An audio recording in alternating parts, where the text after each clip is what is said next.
Today, from the ocean of grace, we shall taste one more drop. He's not only an ocean of grace, he's also an ocean of Leelas. Leela Samudram. We shall see one more Leela. But all these Leelas are not mere divine play. They have a teaching lesson to us, something that we can learn as truth, which we have not learnt before. Even if we have learnt before, it has not gone into us deeply. I have seen Bhagwan, whoever came to him, he would not convert them to his faith. Instead, he would establish them in their own faith. He would support them in their faith and re-establish them. A Christian who came to him became a better Christian. A Muslim who came to him returned a better Muslim. A Vaishnavite who came to him became a better Vaishnavite. A Saivite who came to him became a better Saivite. His job was to strengthen their faith and establish them in their path of sadhana. Once, a lady had brought an 8-month-old child. When the child was put before Bhagwan, the child held on to his thumb, which was moving all the time with Ramna. Swami had such a tender expression on his face, and he spent half an hour with the child. One hand, of course, was being held by the child, but the other was stroking the child from the head to foot. And exactly half an hour was over, Swami pulled out and told the mother, "You can now take the child. Father's work is over for the child." I have seen this attitude of Bhagavan. Instant and total concentration in any work undertaken, an instant and total withdrawal from the work. Whereas our own minds will linger over. Even while doing one work, we'll be thinking of something else, some other work. This has been our habit. But I had seen this instant concentration and instant and total withdrawal, Bhagwan. Now the point is, this child, after they are people from Singapore. When I met that lady after some time, say 3 years after, she said, the wonder of wonders, this child, after she began to grow, she would never refer to herself as I. Her name is Anusha, and she would always say, if she wanted anything, she would come to her mother and say, "Anusha wants this."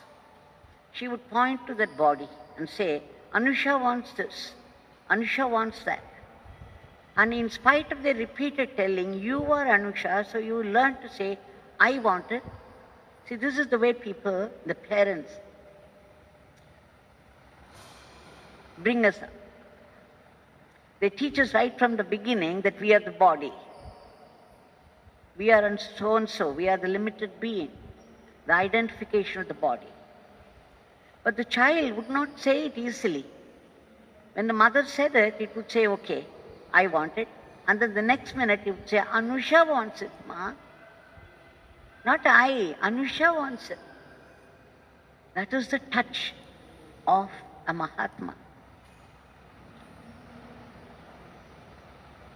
So, this is what I saw. always establishing people in their faith and not trying to change. If he gave, see, the child had absolutely no idea, no faith, nothing. It was pure. It came to him as it was, and he could establish the highest awareness in the child. But if, as I said before, if anyone else came to him with a certain faith, he would establish them only in their faith. Once, Sri Hargopal Sepuri, a devotee of Bhagwan, who was very devoted to his guru, Pagalnath, a West Bengal saint. Pagalnath and his wife Kusum Kumari, a divine couple. He was very devoted to them. And after he began to come to Yogi Ramsuratkumar, Bhagwan did not turn him to his faith. Instead, he always talked about Pagalnath whenever Sepuri was there. And then he would say, the photo that you have is not mere photo, it is Haranath himself. And then he would ask him to chant the name of Haranath.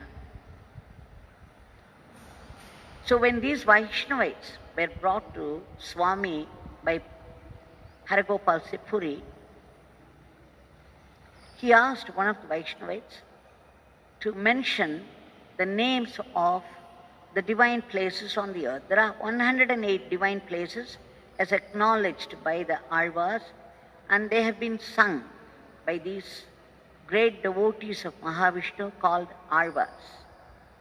So Swami wanted to know if Mathura and Vrindavan were included as Divya Desas, the divine places of the Lord. When the Vaishnavas said no, then Swami said, in which case, do you think they are not divine places? Krishna was born there in Mathura. Krishna sported in Vrindavan. And then he went on to say, where is Vaikuntha? Vaikuntha is not up in the air somewhere, far away from us. It is where people talk about the Lord, where people chant His name. Wherever people chant the name of God, and there the God is. That is Vaikuntha. Wherever people talk about the Leelas of the divinity, there the divinity is. That is Vaikuntha. And then again he turned to Hargopal. He never missed his opportunity. He said, when Sepuri worships a photo, is it mere photo? It is Pagalnath himself. And then Swami asked the Vaishnava to narrate a story of an Alvar, a great bhakta of Mahavishnu. So in the story, the Vaishnava narrated, a king of a small kingdom. He fell in love with a beautiful lady. He wanted to marry her, but then that lady put a condition, said, if you feed 1,000 Brahmins every day, then I shall marry you. Otherwise I will not. He promised, and then he married her, and now he had to carry on the promise, and therefore he started feeding. Of course, his whole treasure was gone in a few months, every day feeding 1,000 Brahmins. So all his wealth was gone very soon, and then he did not know what to do, how to carry on. So what he did was, he began to loot. He would go into the forest in the form of a bandit and then start looting. He would wait for rich people coming that way. He would show the knife to them and remove all their ornaments, take away their money, and spend it for the next day to feed the Brahmins. So this was going on, and he became an expert in looting people. It was nearing 1 year, and Mahavishnu, he wanted to test him And what was more, he wanted to give him a huge grace. So one day, Mahavishnu and his divine consort, Mahalakshmi, both of them came in the form of very rich people wearing so many gold and diamond ornaments in the night. And this Bhakta, this Arva, as usual, showed his knife, stopped them, and demanded all the jewels from them. Then Mahavishnu said, "Look, I cannot remove all this. There are too many. You can do it yourself. I don't mind you are doing it yourself." So he started to remove all the jewels, but when it came to one silver ring on one of his toes, he found it too tight. And then in order to remove it, he had to bite into that so that it would break and he could take it. So when he was at it, he found out that the very touch of the feet did something to him. There was a thrill in his body. And suddenly he felt that this was no ordinary human being. And he looked up and he found none other than Sri Mahavishnu himself, accompanied by Mahalakshmi. This changed everything in his life. He began to sing songs on Mahavishnu. He became an Alva. So when he narrated the story, the Vaishnavite said, Swami, Mahavishnu came in human form and gave darshan. Swami never missed his opportunity to accentuate a point. He said immediately, "Oh, he came in human form. Do you think the human form is real?" And then he went on to say, "Do you think that the idols in the temples, they are made of stone, they are made of metals? Do you think they are all real? And what about these photos? Are they real?" And then Bhagwan said, "The idols, the vigrahas, archavatar, they are all the divine itself. It is filled with the divinity. It's filled with the grace and power of the divinity. All those idols are not mere idols. They are God himself. The photo that's being worshipped by Hargopal Sipuri is real. It's not mere photo. It is Pagalnath himself. Those murtis, those statues of the divinities, they are God himself. They are meant for worship. So do not treat them as idols. Treat them as God himself." And that way he re-established, because such words we might have read in books. Hargopal Sipuri says, "How many times I have read it in books." It's not something new what Swami was saying, but coming from his mouth, from his lips, meant something much more. There was a thrill when I heard it. It reinforced my faith. It reinforced my devotion to God.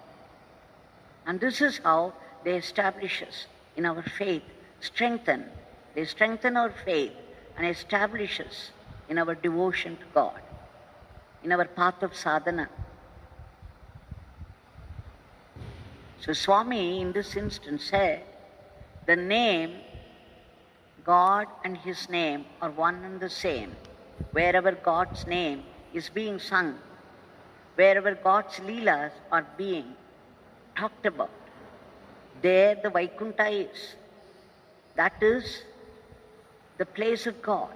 In fact, when he said in one instance, wherever people talk about this beggar, that is this beggar's ashram. This beggar would reside there.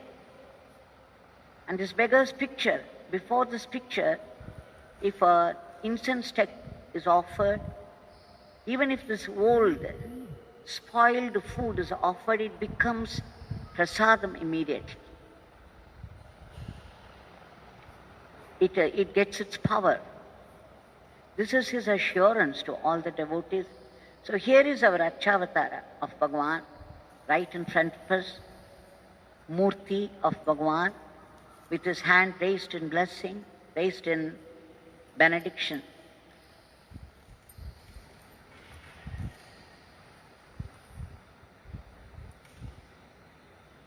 There is a flow, steady flow of grace from his hand.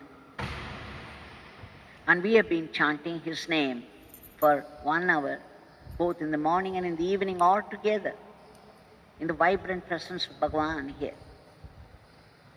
Now that day, Swami initiated one lady who had some nervous problem.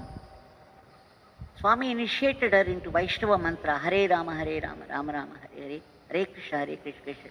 Swami was singing first, and then he asked this lady to sing after him. When the other devotees tried, Swami stopped them. He said, it's for this lady. Swami initiated her into this Vaishnava Mantra, Maha Mantra.